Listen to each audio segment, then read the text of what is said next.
আর আজ যেই ছবি আমরা সবাই দেখলাম, ভোটে হেরে কোর্টে গেলেন মমতা বন্দ্যোপাধ্যায়।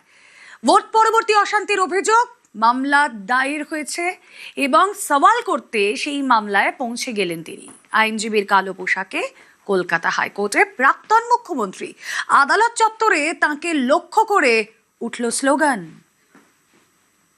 বিজেপি ক্ষমতায় এসছে বলেই এরা এখনো জীবিত আছেন। রাজ্যে কোথাও কোনো খুন হয়নি প্রতিহিংসার কারণে। যা হয়েছে, তৃণমূল কংগ্রেস বিজেপি তিনজনকে খুন করেছে আর বাদবাকি তৃণমূলকে মেরেছে।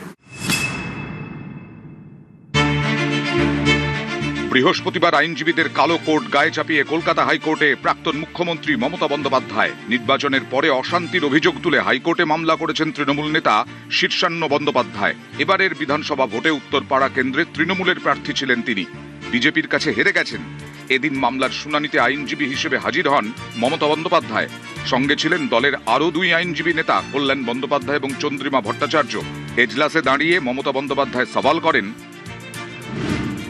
বলেন, প্রথমবার হাইকোর্টে সওয়াল করছি।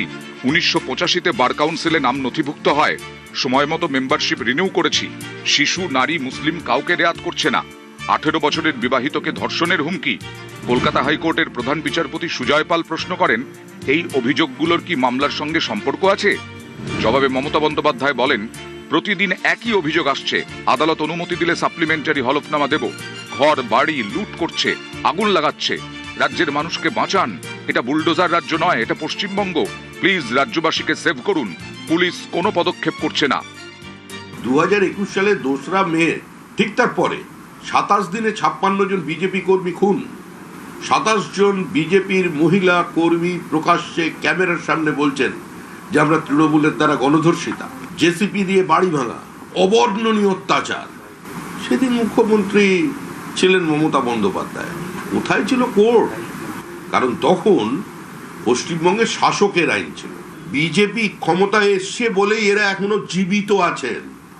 কিন্তু প্রয়োজনে আমাদের কর্মীরা অন্য ভাষাটা জানে। রাজ্যে কোথাও কোনো খুন হয়নি প্রতিহিংসার কারণে। যা হয়েছে, তৃণমূল কংগ্রেস বিজেপি তিনজনকে খুন করেছে আর বাদবাকি তৃণমূলকে মেরেছে। আদালত থেকে বেরোনোর সময় প্রাক্তন মুখ্যমন্ত্রীকে লক্ষ্য করে স্লোগান দেন আইনজীবীদের একাংশ।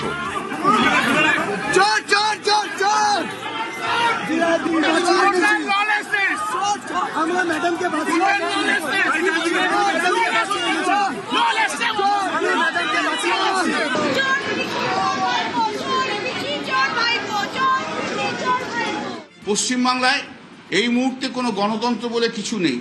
আমরা মামলা করে বেরিয়ে আসার পর আপনাদের প্রেসের সামনে আমরা দেখেছেন কিভাবে বিজেপির লয়াররা মমতা বন্দ্যোপাধ্যায়কে হেকেল করেছে।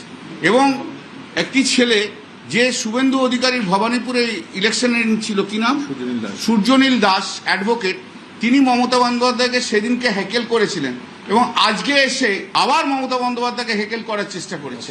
অকথ্য ভাষায় গালাগাল দিয়েছে, যা তা কথা বলেছে। এটা তো জায়গা নয় কে চোর কে ডাকাত তা বলার। তা তো আমরাও তো অনেক কিছু বলতে পারি। এই ললেসনেস হয়ে গেছে। মাননীয় মুখ্যমন্ত্রীর জামানাতে ললেসনেস কোনোদিন কলকাতা হাইকোর্টে এই জিনিস হয়নি। মাননীয় মুখ্যমন্ত্রী শুভেন্দু অধিকারীর নেতৃত্বে আজকে এই ললেসনেস হলো। এটা বিজেপির সংস্কৃতি নয়। রাজ্যের প্রাক্তন মুখ্যমন্ত্রী, একজন মহিলা মুখ্যমন্ত্রী, তাকে দেখলে মানুষ রাস্তায় চোর চোর করে স্লোগান দেবে। এই কাজ বিজেপি করে না। এই পরিস্থিতিও বিজেপি তৈরি করেনি। এই পরিস্থিতি যে তৈরি হয়ে থাকে তার জন্য দায়ী তৃণমূল কংগ্রেস। কৃতকর্মের ফল তো সবসময় পিছু ছাড়ে না। তবে অধিকাংশই খুঁজে দেখবেন, এর মধ্যে অধিকাংশ মানুষজনই আছেন যারা হচ্ছে তৃণমূলের লোকজন। এই হ্যাপস আর হ্যাপস নট দের লড়াই। তৃণমূলের সময় যারা পেয়েছে তাদের বিরুদ্ধে যারা পায়নি তারা মুখ খুলছে। তবে আমরা মমতা বন্দ্যোপাধ্যায়কে দেখেছিলাম সুপ্রিম কোর্টে, প্রাক্তন হয়ে দেখলাম উনি এখন হাইকোর্টে। আমরা আশা করেছিলাম যে ওনাকে দেখতে পাবো ইন্টারন্যাশনাল কোর্টে। দেখা যাক কি হয়।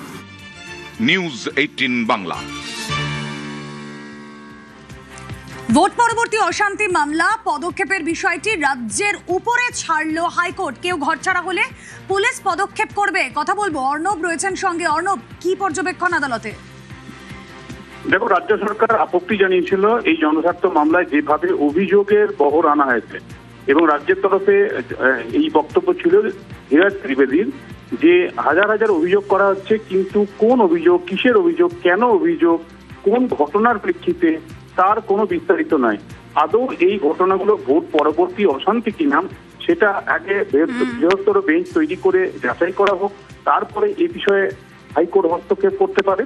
এবং সেই জায়গা থেকেই রাজ্য যে যুক্তি দেখিয়েছিল, যুক্তিকে মান্যতা দিয়ে কোনো সরাসরি নির্দেশ দিল না, কলকাতা হাইকোর্ট অন্তর্বর্তী নির্দেশ দিল না। শুধুমাত্র বলা হয়েছে যেহেতু আইন শৃঙ্খলা রক্ষা পুলিশের কাজ, পুলিশ সেই বিষয়টি খতিয়ে দেখবে, অর্থাৎ রাজ্যের উপরই ছাড়া হয়েছে। ও আরেকটি বিষয় এসেছিল যে অনেককেই ঘর ছাড়া করা হচ্ছে, ঘর ভাঙা হচ্ছে, সেটাকে আগুন লাগিয়ে দেওয়া হচ্ছে, সম্পত্তি নষ্ট হচ্ছে। এক্ষেত্রে আদালত একটি পর্যবেক্ষণ রেখেছে, যদি কেউ ঘর ছাড়া হন, সম্পত্তি ছাড়া হন বা দোকান ছাড়া হন আচ্ছা। এবং ভোট পরবর্তী অশান্তির কারণে সেটা যদি হয়ে থাকে, তাহলে পুলিশ পদক্ষেপ করবে তাকে ঘরে ফিরিয়ে দিতে বা তার দোকান ফিরিয়ে দিতে বা তার সম্পত্তি ফিরিয়ে দিতে। এবং এক্ষেত্রে রাজ্য যেমনটা চেয়েছিল হলফনামা দিয়ে এই অভিযোগগুলো আদৌ সত্যতা কিনা আছে কিনা সেটা জানাবে তারা, সেই হলফনামা দেওয়ার সুযোগ রাজ্যকে দেওয়া হয়েছে। 3 সপ্তাহের মধ্যে রাজ্য হলফনামা দেবে এবং 5 সপ্তাহ পরে এই মামলাটিকে শুনানির জন্য আসবে। ওকে।